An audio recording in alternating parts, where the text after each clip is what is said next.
estejamos todos em paz. Esse mês é o mês de aniversário, né? E aniversário sempre lembra festa.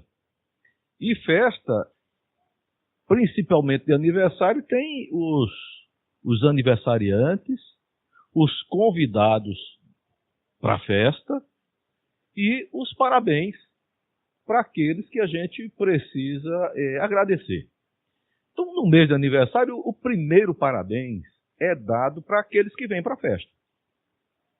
Então, todos nós que aqui estamos, recebemos inicialmente os parabéns. Porque se a gente não estivesse aqui, ia ser comemorado o quê? Não é? Se nós aqui não estivéssemos. Então, o primeiro parabéns é para todos nós. Sintamo-nos com o coração cheio de amor e de alegria. Deixa esse amor e essa alegria vibrar num movimento bom, para que possamos atender às necessidades de todos aqueles que talvez a gente nem saiba que estamos presenteando com energias puras e salutares. O segundo parabéns, e muito importante, é exatamente para aqueles trabalhadores da casa, abnegados, que aprontam o ambiente, deixa tudo bonito, para que quando a gente aqui chegue, sente, tranquilo, e vá receber as vibrações daqueles outros que nos assistem de acordo com a energia boa e salutar que nós emitimos. E tem um terceiro grupo que também merece nossos parabéns, que é exatamente o grupo dos benfeitores espirituais, que nós precisamos agradecer. Afinal de contas, eles são os grandes abnegados, que não nos deixam, nem quando a gente pede para eles irem embora. Eles ficam ali aguardando para ver se a decisão foi aquela, e normalmente não era. E eles estão sempre a nos auxiliar. Então, num mês grande assim de aniversário, de uma casa como é o Jefa, com a iluminação que o Jefa tem, e que brilha muito mais, porque a gente traz essas brasinhas pequenininhas dentro do coração da gente, chispando, e juntos emitimos essa grande luz, que graças a Jesus e seus ensinamentos, a gente pode contribuir para a mudança mental de um planeta de provas e expiações. Então agora a gente vai começar a estudar sobre o tema da noite, não é? Seguir com Jesus diante das tentações, não é? Tentações. Olha que o negócio parece ser complicado. O que é tentação? Quando é que ela acontece? Normalmente, assim, quando a gente está conversando e brincando com os outros, aí diz, olha, eu estou tentando realizar algo. E, cuidado, se continuar tentando, vira uma tentação.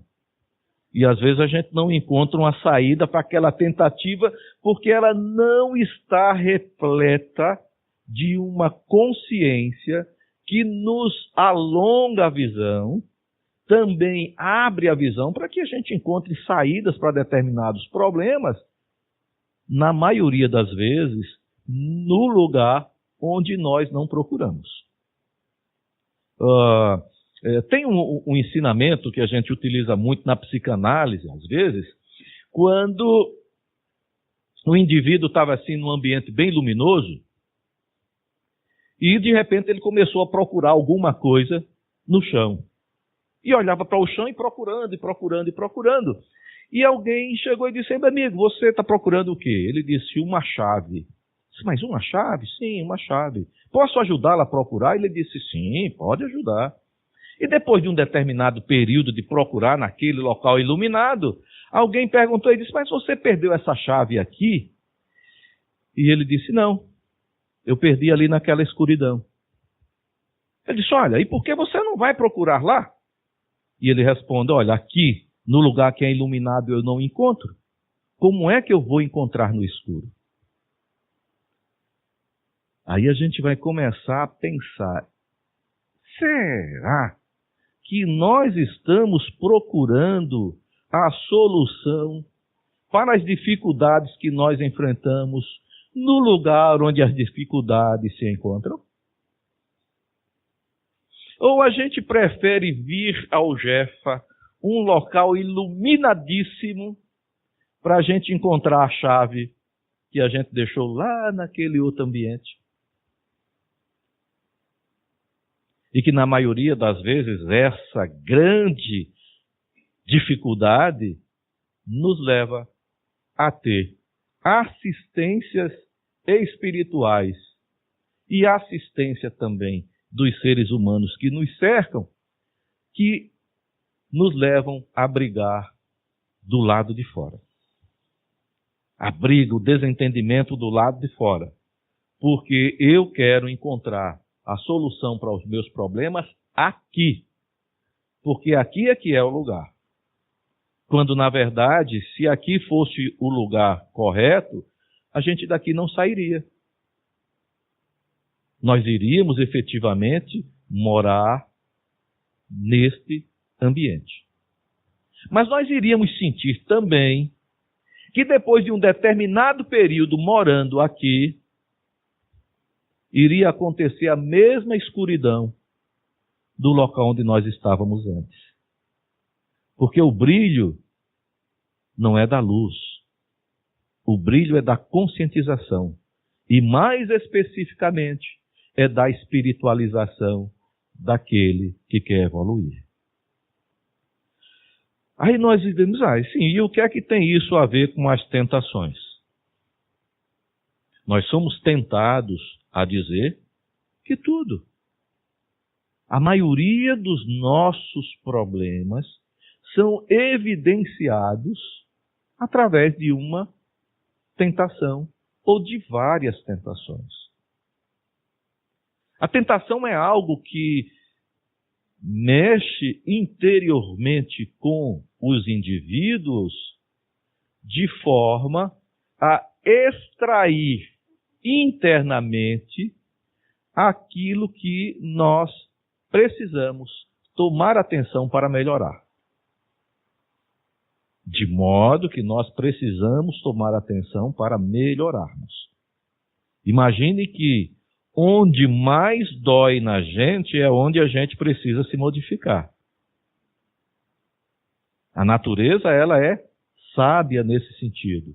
Ela fala através de simbolismos, e esse simbolismo, se não for percebido pela linguagem mental daquele que sofre, ele vai continuar sofrendo e achando que sua dor está dificultada, está potencializada por aqueles que o cercam. Nos ensinamentos de Jesus, ele é extremamente claro quando ele diz: se vocês quiserem, poderão fazer o que eu fiz e muito mais. Se quiserem, poderão fazer o que eu faço e muito mais. Jesus nos orienta que nós somos espíritos em evolução, e essa evolução vai levar-nos à consciência cada vez maior de nós mesmos. Se nós descobrirmos quem somos, se nós fizermos o esforço de procurar ver quem é que está habitando essa personalidade, as coisas vão começar a ficar mais fáceis. Bem mais fáceis. Olhemos para dentro, porque o que está do lado de fora é a interpretação daquilo que a gente conhece. Tudo que nós interpretamos na realidade, tudo que nós vemos na realidade, não é o real, mas é interpretativo. Mas por quê? Porque a gente só consegue pensar naquilo que nós conhecemos. Se for dado qualquer sugestão daquilo que eu não conheça, nós não vamos nos aperceber. E esse apercebimento é semelhante, por exemplo, às emanações de Jesus para o nosso planeta, para o nosso coração, para a nossa consciência, e nós nem sequer nos lembramos, nem nos apercebemos dele. E quando a gente se lembra de Jesus, é o Jesus exterior. É o Jesus do lado de fora. Aquele que vai resolver os meus problemas. E Jesus resolve o problema de alguém? Será que ele resolve o problema de alguém? Ou ele nos dá as ferramentas, através das lições morais, para que a gente busque e encontre exatamente o nosso caminho. Por isso que ele chama de evangelho o processo de evolução continuada, progressiva, através de uma educação, para que nós, juntos, experimentemos o caminho do bem. E o caminho do bem significa produzir para o outro aquilo que eu tenho de melhor. Aquilo que eu tenho de melhor, normalmente, é aquilo que eu vou dar para o meu irmão.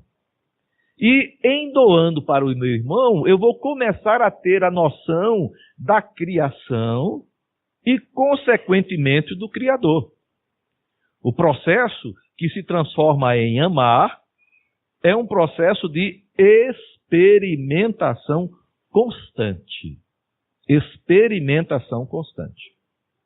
E nós podemos dizer agora que tentação e experimentação são sinônimos. São sinônimos. Todos nós, indistintamente, somos tentados em nossas dificuldades. E a tentação ela pode ocorrer em 3 grandes níveis. Por exemplo, a tentação da personalidade. É muito raro, num planeta de provas e expiações, nós tomarmos consciência de que somos espíritos. A maioria pensa que é o indivíduo que está nesse corpo e que tem o nome de Fernando, que tem o nome de Mara, que tem o nome de Rosane. Nós pensamos que isso é individualidade. Isso é a personalidade.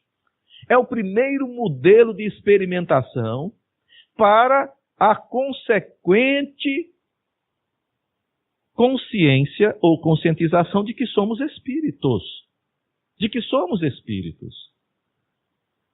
Se eu identificar-me como persona, se eu identifico-me como personalidade, isso vai me gerar uma tentação complicadíssima. Porque a personalidade somente é afetada nas necessidades orgânicas. Vamos relembrar Jesus. A primeira coisa que Jesus fez depois do batismo por João Batista foi ir para o deserto. É assim que conta o Evangelho em Mateus, Lucas e Marcos, né? Ele foi para o deserto.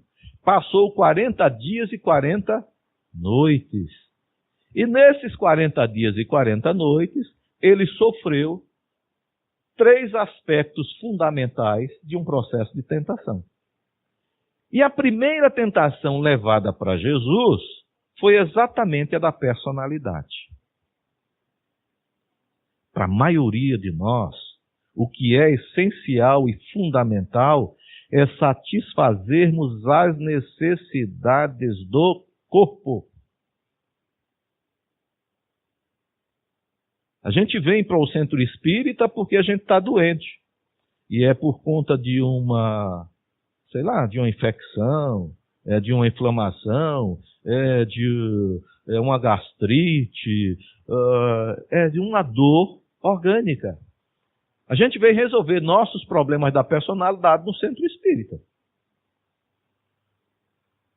Quando essas dificuldades da personalidade estão nos chamando a atenção para algo que está errado, para algo que não é para ser percebido, mas ao mesmo tempo nos chama a atenção para a modificação de processos, de procedimentos.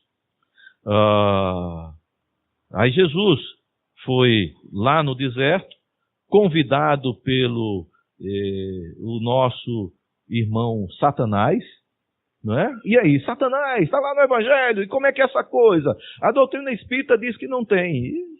Sim, o nome vem lá do grego, isso quer dizer aquele que produz intriga, aquele que faz separação. Para nós espíritas, o Satanás seria aquele irmãozinho, aquele espírito doente, aquele espírito sofredor, que se junta às nossas necessidades orgânicas para potencializá-las. Porque qualquer necessidade orgânica nossa, como nós experimentamos somente essas sensações do corpo, elas estão muito mais no nosso padrão mental do que no nosso pensar enquanto espírito.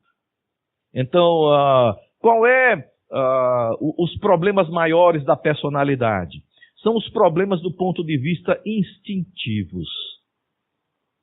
Aqueles que são mais duros da gente se libertar. Vejam no exemplo de Jesus, 40 dias e 40 noites em jejum profundo. O que era que ele estava mais sentindo naquele instante? Seria a fome, não é isso? Seria fome, claro. Esse tempo todinho, qual é o organismo que não quer comer? Às vezes a gente come sem ter fome, porque a gente, olha, se eu morrer agora, eu quero entrar em nosso lar de barriga cheia, né, para não ter problema.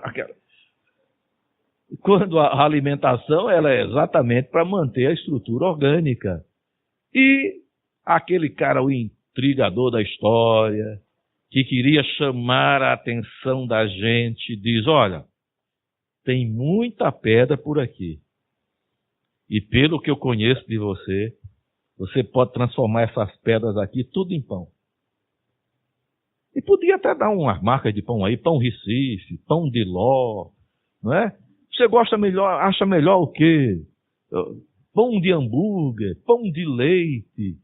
De forma que quando você observasse, olhasse, para satisfazer as necessidades orgânicas, você iria dizer, meu organismo é principal.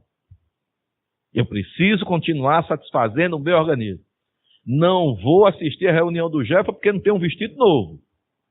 Nem uma camisa, e é festa de aniversário, eu tenho que vir diferente. Eu não vim diferente, foi porque a gente estava noutra reunião e estava obrigado a vestir essa roupa mesmo e não deu tempo de fazer a troca. Mas satisfazer essas necessidades, elas são importantes do ponto de vista da convivência social. Se alimentar é importante? Sim. Mas não dar ênfase às necessidades orgânicas a fim de escurecer a verdadeira individualidade nossa, que é o espírito, que é o espiritual. Então, quando a gente satisfaz sempre, com muita força, com muita veemência, as nossas necessidades orgânicas, é aí que vai bater os nossos irmãozinhos, que ainda estão muito ligados à densidade da matéria, né? Vá fazer a caridade ali, vá na campanha do quilo. Não ajuda o pessoal da campanha do quilo. Aí quando eu abro a despensa, olha, tem esse macarrão aqui, com nível 3, 15 minutos, de um trigo especial, na campanha do quilo. Que é isso? Isso é para a sua alimentação. Como é que você vai dar uma coisa dessa que é muito boa para você mesmo? Você não, é melhor, né? Então pega aqui esse pacote de flocão, porque todo mundo gosta do flocão. Mas, olha, são coisas simples que a gente começa a pensar se aquilo que nós estamos fazendo é verdadeiramente o que eu quero fazer ou o que é me sugerido fazer. E essas sugestões vão tocar exatamente nas deficiências que nós temos. Por isso que a deficiência da personalidade tem que ser vista, bem vista e compreendida, para eu não me tornar objeto daqueles que apenas se comprazem de mim, para que eu emane energias para mantê-los na sua atividade mental, semelhante à atividade orgânica. Analisem cuidadosamente se nós não somos constantemente tentados nessas necessidades básicas. Nessas necessidades básicas. Porque se a gente consegue vencer as necessidades básicas, e Jesus diz, olha, disso aí não tem necessidade nenhuma, rapaz, constrói, bota mais pão. Com isso aí, além de você satisfazer a sua necessidade, pode satisfazer a necessidade de várias outras pessoas. E Jesus não vai nessa. Ele sabe que é muito mais importante uma outra visão, que é a visão permanente da condição espiritual. Mas aí o nosso irmãozinho, que está acostumado a nos ver com uma visão que não é essa do olho que queima redoxina para produzir corrente elétrica para o cérebro, ele nos vê numa visão muito mais de frequência vibratória do que de outra estrutura, ele vai dizer assim, mas e você não já está há 30 anos aí na doutrina espírita? Por que você não dá uma prova de que você acredita de verdade na proteção desses benfeitores? Aproveita aí para atravessar essa avenida quando está cheia de carro. Eles vão te proteger. Vamos, atravessa.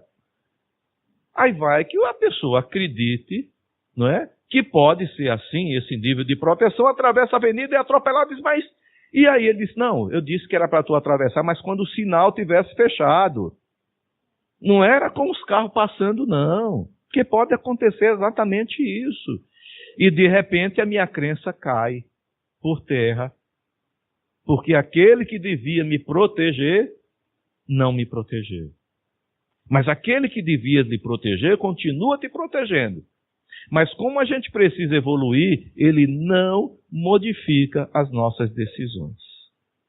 Então, além da crença específica, é necessário que nós saibamos por que estamos acreditando.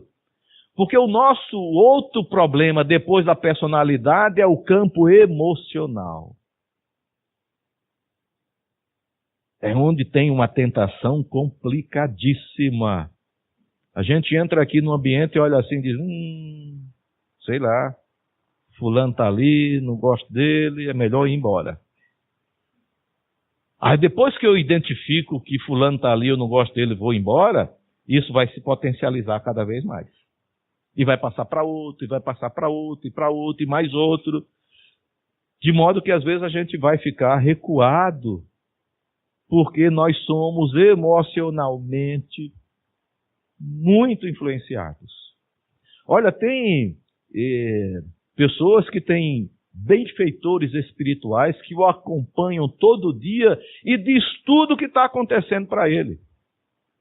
E o benfeitor diz assim, cuidado com fulano, tu está andando com fulano e não presta não, vou te mostrar o que ele está fazendo. E a gente vai acreditar piamente que um benfeitor espiritual vai se passar para estar falando da vida dos outros. Para mim, que sou uma pessoa que já estou evoluída, já deixei a estruturação da matéria, personalidade para lá, mas meu campo emocional é, na verdade, aquilo que me domina. E as principais tentações vêm por aí, não é? Ou seja, as principais, ou seja, aquelas que mais ocorrem em nosso dia a dia. Que é através do campo emocional onde a gente vai fazer a referência e a inferência daquilo que a gente conhece. Eu vou repetir aquele nomezinho que a gente gosta de dizer, porque tem umas pessoas aqui que não estavam da última vez. A maioria sabe, mas quem é que não sabe o que é Drosophila melanogaster? Só levanta assim o dedo, só para a gente ter uma ideia aqui. Pronto. Só para você saber o que é que você pensa quando você escuta isso. Drosophila melanogaster. Quer dizer o quê? Ele foi descobrir logo agora, mas ainda bem que o pessoal lá atrás não ouviu, né? Quando a gente não sabe o que é, nada modifica no nosso campo emocional. Você não sente vibração emocional nenhuma. Você não sente raiva, não sente ódio, não sente absolutamente nada. Não compreende a ideia, não movimenta meu campo vibratório. Agora, quando eu estou diante de uma pessoa chata, o que é que acontece com o meu campo emocional? Se altera completamente. Mas é porque a pessoa é chata ou porque eu interpretei que ele é chato? E se eu interpretei que é chato é porque eu também sou. Não tem jeito. Se não tiver no meu campo mental, se não tiver no meu campo vibracional, não tem como interpretar. E é aí onde surge o movimento, o modelo de tentação. Nesses pontos emocionais que nós damos maior atenção. Tem pessoas que dizem assim, olha, quando eu estou diante de determinada situação, eu gelo. Meu sangue desaparece. Preste atenção nisso. Muita atenção. Por que é que você gela? Por que é que o sangue desaparece? Porque pode estar aí embutido algo que você tem intimamente que precisa retirar para poder se libertar desse domínio. E a libertação do domínio emocional é uma condição de vontade do ser. É uma condição de vontade minha. A emoção é gerada antes do padrão orgânico, mas se reflete diretamente no organismo. Se reflete diretamente no organismo. E aquele irmãozinho chegou para Jesus e disse, está vendo aí? Se você subir aqui no ponto mais alto do templo de Jerusalém, vai lá no pináculo do templo, e se você se jogar no chão, os anjos vão descer e não vão deixar você bater no chão, porque eles vão lhe segurar. E o mestre também não caiu nessa. Por isso que quando a gente sentia aquela vibração meia complicada, cheia de ódio em relação aos outros, pensemos por que a gente está mantendo essa relação. E a gente fica com raiva do outro e ainda vai orar. E as nossas orações, nossas preces em relação àquelas pessoas que a gente não gosta são fabulosas. Senhor, não está vendo? Eu já tenho tomado passe, água fluidificada, e o Senhor ainda deixa esse vizinho ruim junto de mim. Por que não afasta logo dele para eu poder ser feliz? E aí a gente vai ver cada vez mais o vizinho, cada vez mais a pessoa que a gente não gosta, e aquela vibração emocional aumentando, destruindo internamente a gente, porque essa vibração é o nosso chamado de calcanhar de Aquiles. É ali onde as entidades que são iguaizinhas a gente se aproveitam para consumir nossas energias. Jesus não aceitou pular do pináculo do templo. Não aceitemos também nossas dificuldades emocionais. Procuremos aprender com elas. Qual é a emoção que nós deveremos carregar sempre? Aquela emoção que serve para mim e para o outro. Ser feliz, alegre, aprender a amar. Como é bom estarmos diante de uma família criada por Deus. A dificuldade emocional de entender que todos nós somos filhos de Deus, ela é complexa. E a gente até ora por Jesus. Senhor, não está vendo essas pessoas aí, não? E quando a gente acha, né? A gente acha, assim, intimamente, que a melhor coisa do mundo que Jesus podia fazer era matar aquela pessoa. Por que não mata logo? Mas, aí eu pergunto, e a morte existe? Será que nós que estamos nos espiritualizando pouco a pouco acreditamos ainda que a morte é um castigo? E não um processo de evolução? Entendem como o nível emocional ele nos comprime para que a gente não possa tomar uma decisão mais elevada? Mas aí ainda tem outro detalhe. A gente até pode se libertar do padrão da personalidade, não é? Assim, façam a seguinte pergunta. Quando você achar que você é uma pessoa de personalidade forte e que não muda jamais. Olha, sou uma personalidade forte. Comigo é assim. Não mudo nunca. Pergunte assim, como era meu nome antes de eu nascer?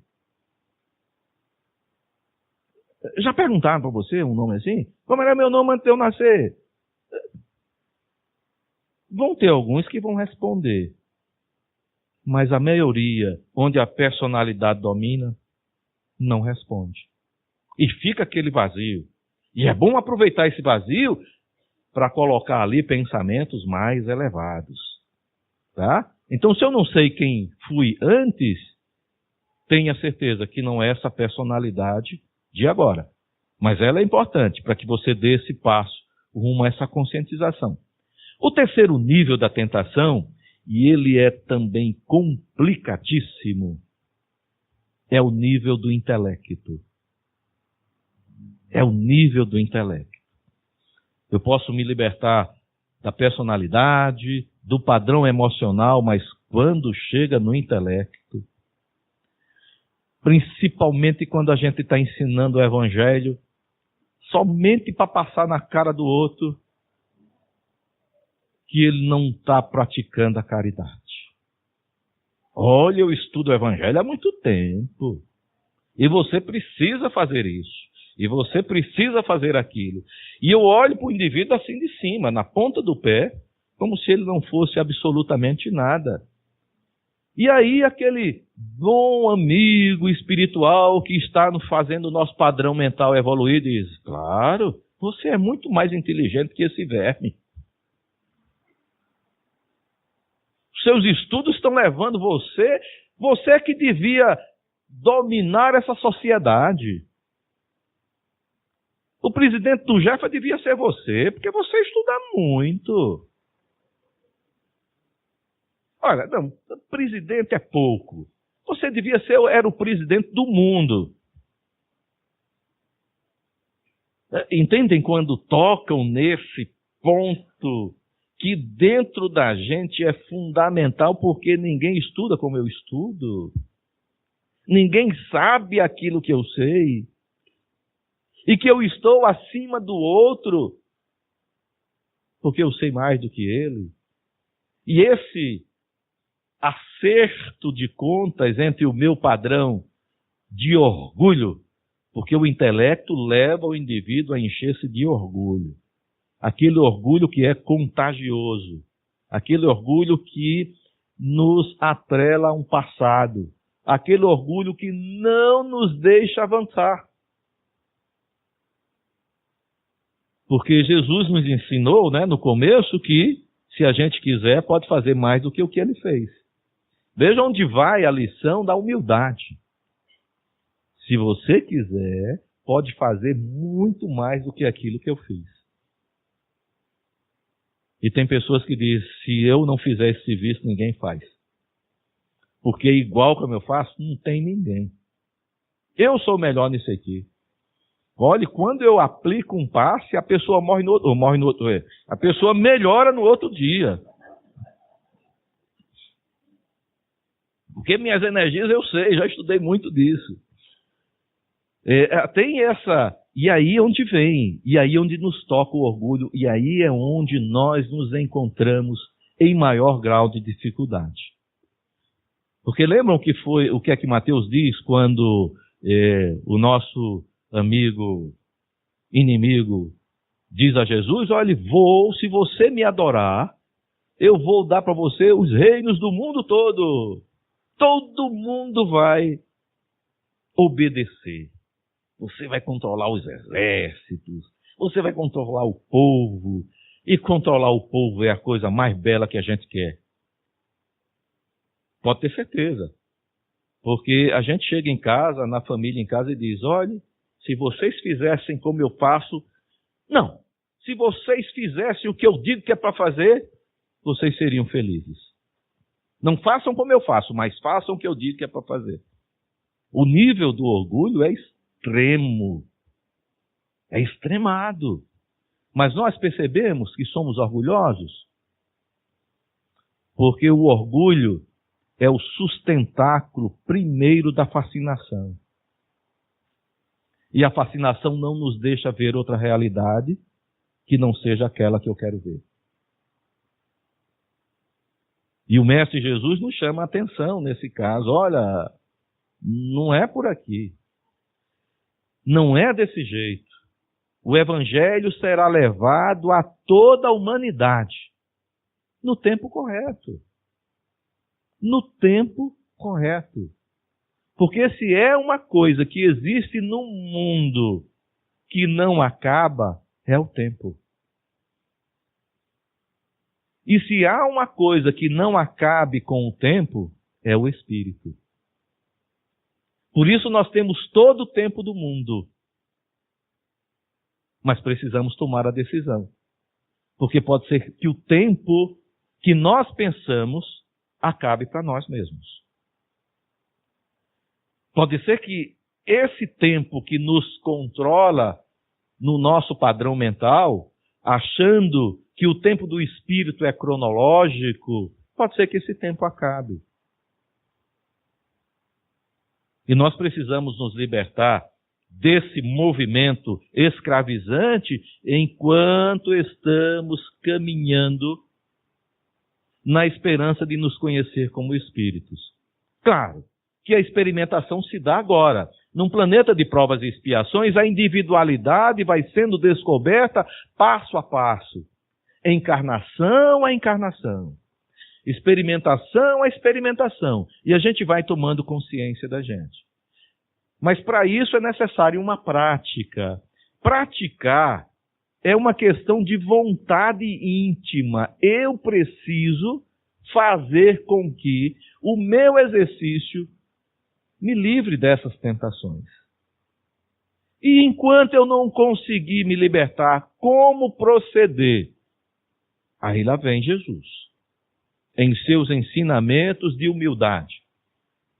Mas são ensinamentos sérios. Ele diz: vinde a mim, todos vós, que estáis cansados das tentações, que não aguenta mais essa situação tão complicada, mas vinde a mim. Esforce-se para chegar aqui no lugar iluminado. E ao chegar aqui, você vai encontrar a solução dos seus problemas, mesmo aqueles que você perdeu na escuridão. Mas como assim, Senhor? Porque ao chegar aqui, você será iluminado. E a luz da iluminação estará em qualquer lugar onde você se encontra. E aí, onde era escuro, tornou-se claro.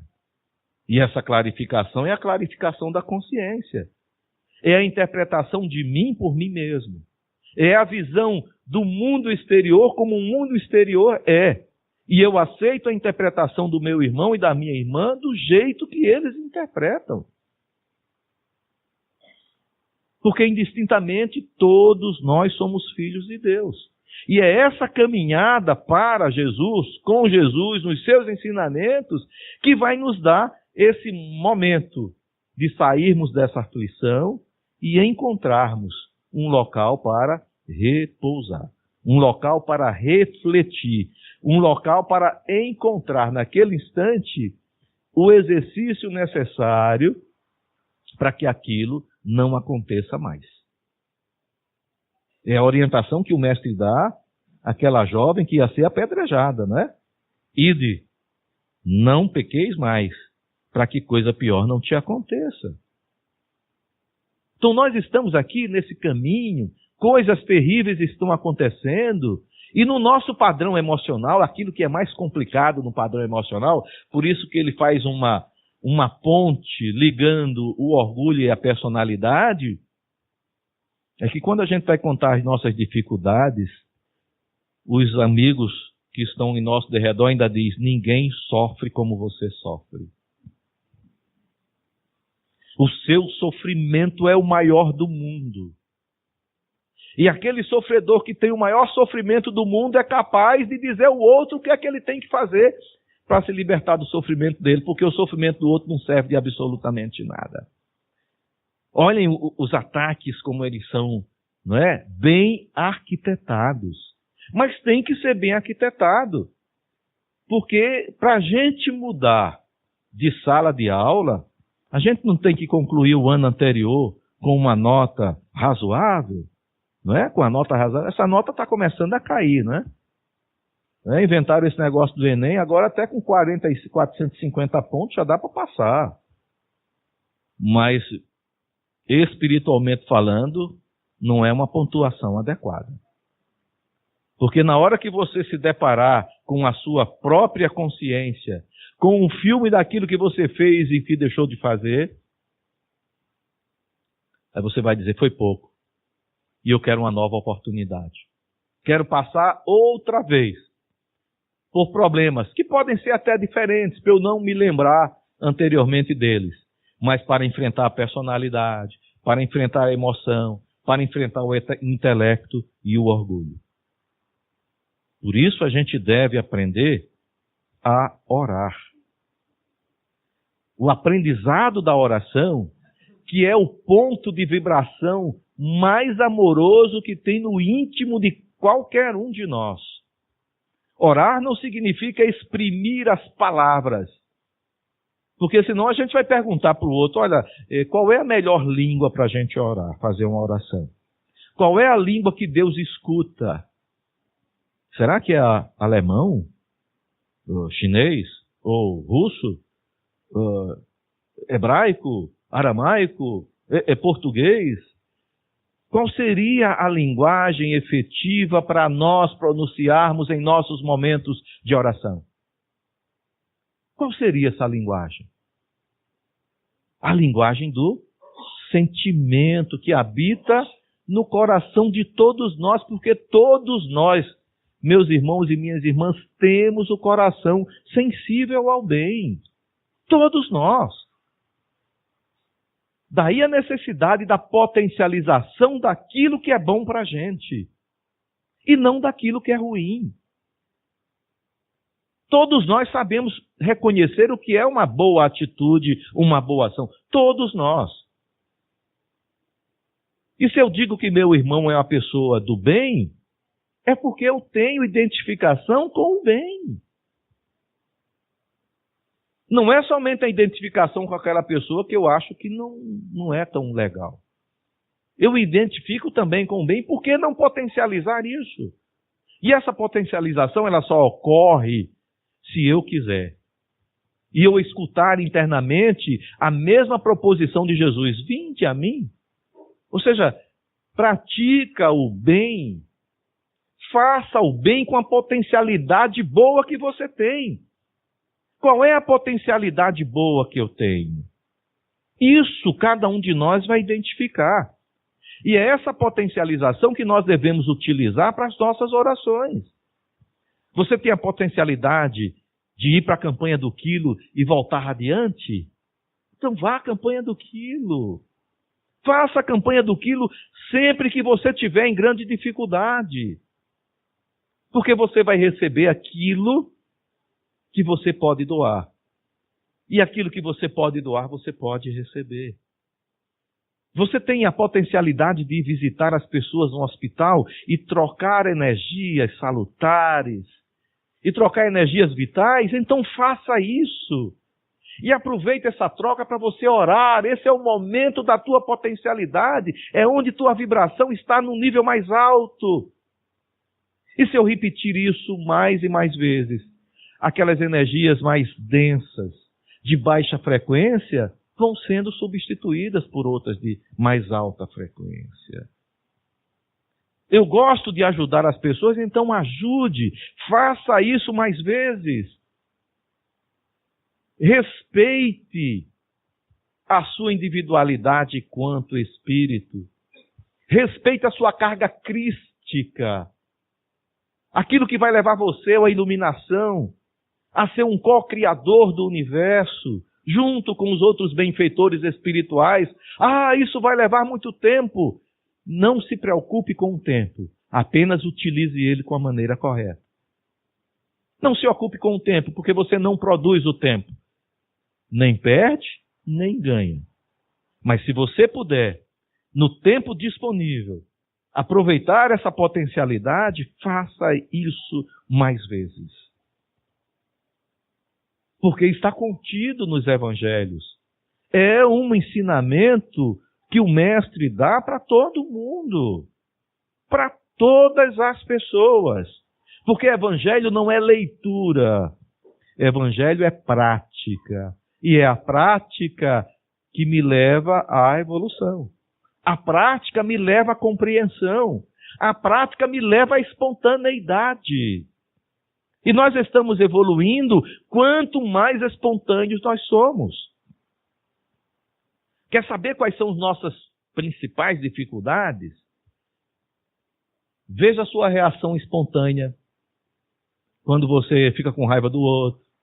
Quando você quer morder a jugular do outro para ver se o sangue dele está quente. Para não esfriar. Quando você explode com umas coisas. Veja a espontaneidade em que nível se encontra. Analise cuidadosamente. Porque elas estão ali para serem apreendidas. E para serem não retiradas, mas trocadas por um padrão vibratório melhor.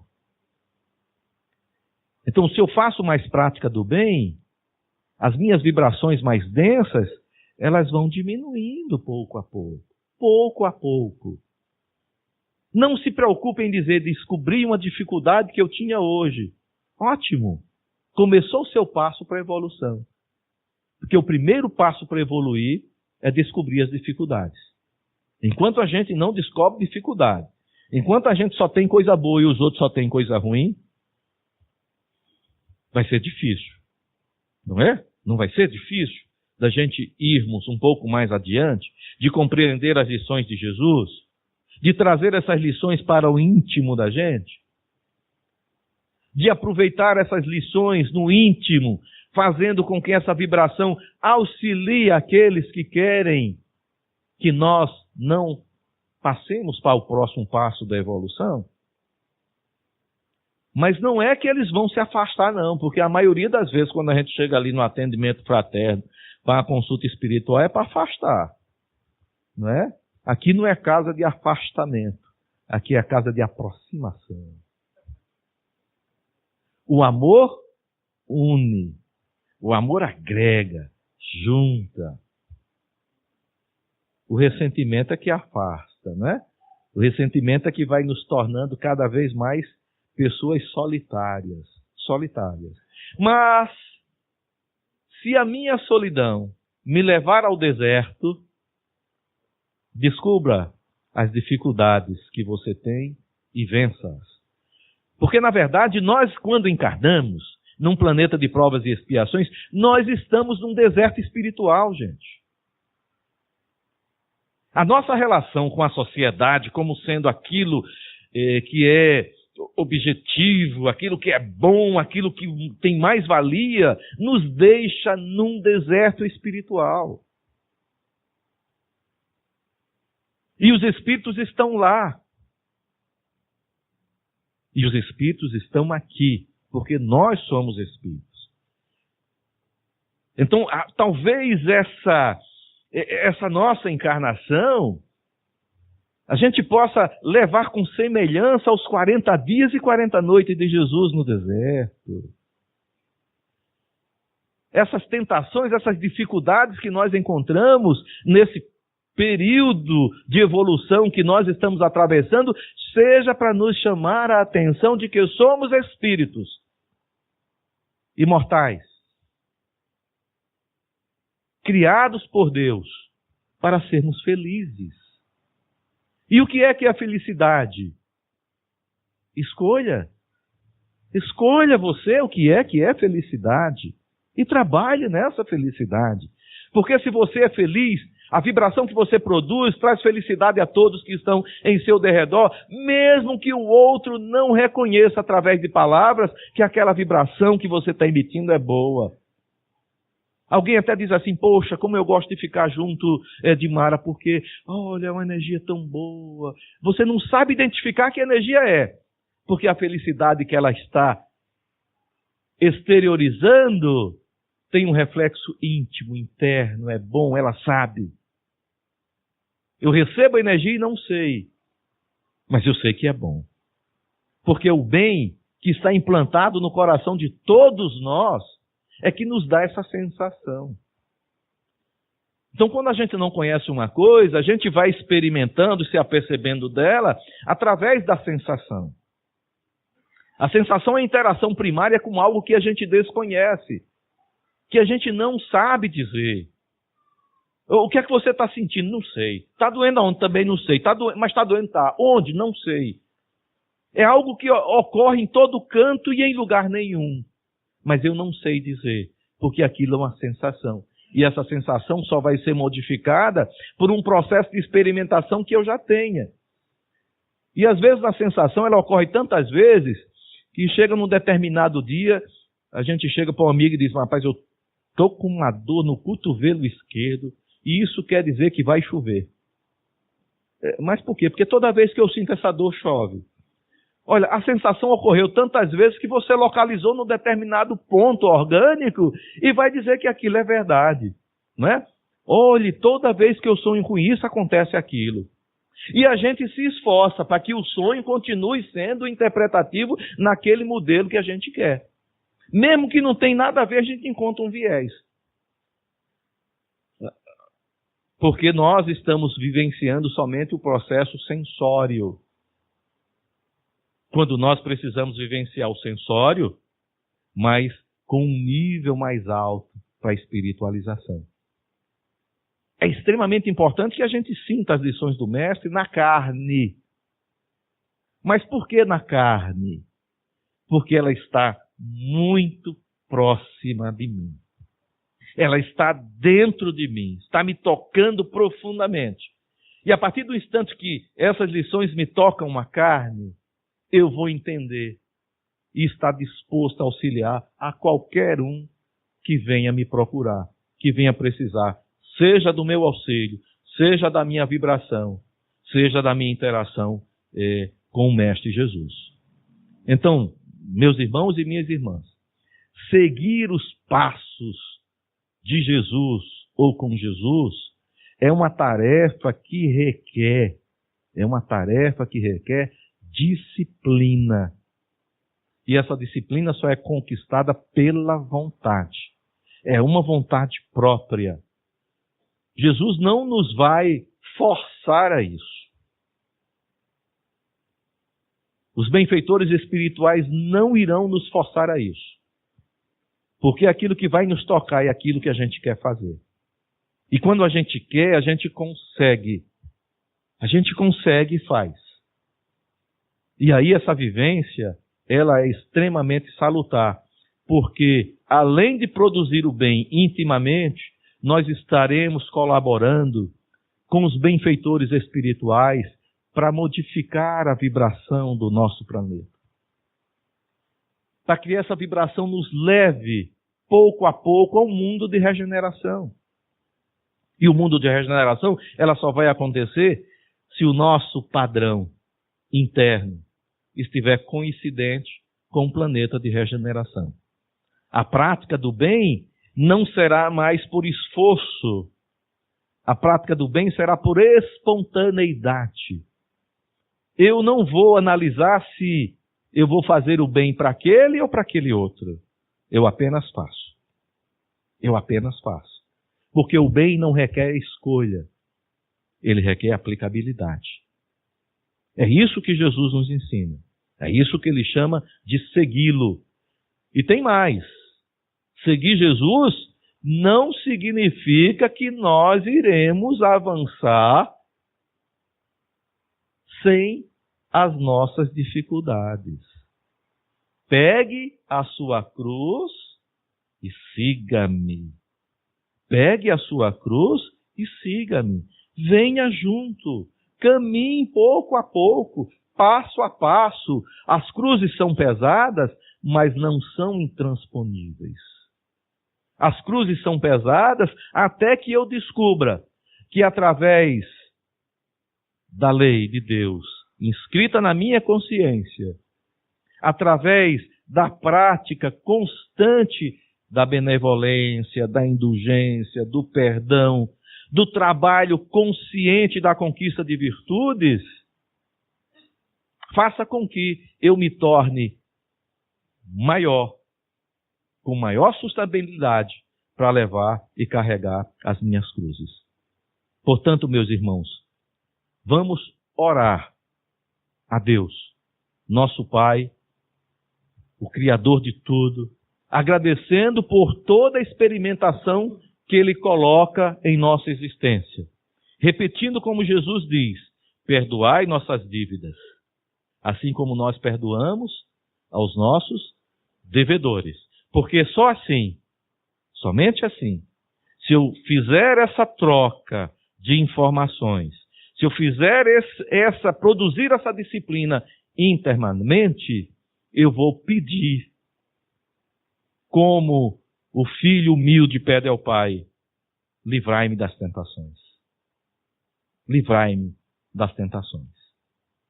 Que a paz esteja com todos nós.